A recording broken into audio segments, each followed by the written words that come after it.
Let me share something that completely shifted the way I live. Becoming unstoppable isn't something that just happens. It's intentional. It's the result of choices, small, consistent ones made daily. Most people wake up reacting to life. They're pulled by alarms, messages, and distractions. But reacting isn't the same as building.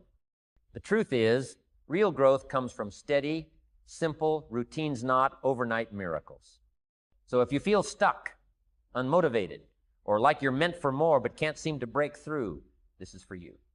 These are 7 daily practices that help me take control of my time, my focus, and my direction. Not theory, not hype, just habits that work. 1, I begin with intention, not urgency. The first few minutes of the day used to feel like a rush, a sprint out of bed and into someone else's priorities. Now, I don't touch my phone for the first 30 minutes. No texts, no emails, no scrolling. Instead, I sit, I breathe, and I ask, what kind of day do I want to create? Not just what I have to do, but who I want to be. It's amazing what happens when you start the day with your own voice in your head instead of the world's noise. 2, I keep my mind on a steady diet of depth. Let's be real, there's a lot of garbage out there. Quick dopamine hits, endlessly scrolling for nothing. I used to consume so much and retain so little. Now, I give my brain something that lasts 10 pages of a good book, a meaningful podcast, even a few quiet thoughts I write down in a notebook. If you don't feed your mind with something real, it will snack on distractions all day. And distracted thinking leads to scattered living. 3, I let movement wake me up. It's easy to forget that the body and mind are connected. When my body feels sluggish, my thoughts get slow, negative, heavy. Now I stretch. I walk, I move, not for fitness, not for aesthetics, but to wake up the part of me that's meant to feel alive. Some days it's a full workout. Other days it's 15 minutes outside with no phone, just breath and motion.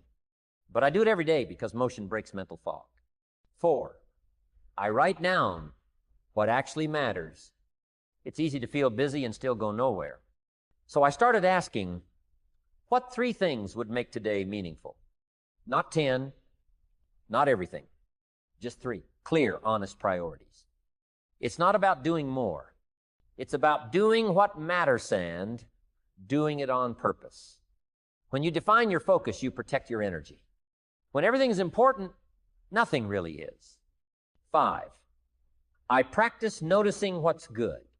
I used to look at my life through a filter of what's missing, what I didn't have, what wasn't working. Now I catch myself and ask, what's already good?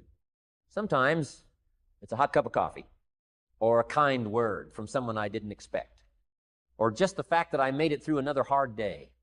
This practice doesn't make life perfect, but it makes it clearer. And in that clarity, I find peace, even when life is loud. 6, I speak to myself like I matter. I didn't realize how often I criticized myself until I started listening. The things I'd say in my head, I wouldn't say to a stranger. Now, I speak differently, not with fake positivity, but with honesty.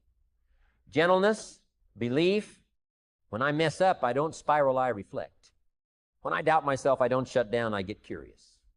Because the voice in my head, that's the one I hear the most. And it deserves to sound like someone who's on my side. 7, I end the day with one question. Before I sleep, I ask myself, what did I learn today? Not what did I accomplish, but what did I learn? Sometimes the answer is practical. Other times, it's emotional. But either way, it turns every day into something useful.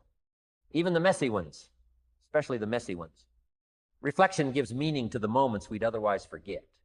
Closing, none of these things are complicated. None of them make me superhuman. But together they gave me my life back. Not all at once, but day by day, breath by breath. It's not about chasing motivation. It's about building rhythm. Quiet power, quiet progress. That's how I became unstoppable. And the best part? Anyone can start. Even today,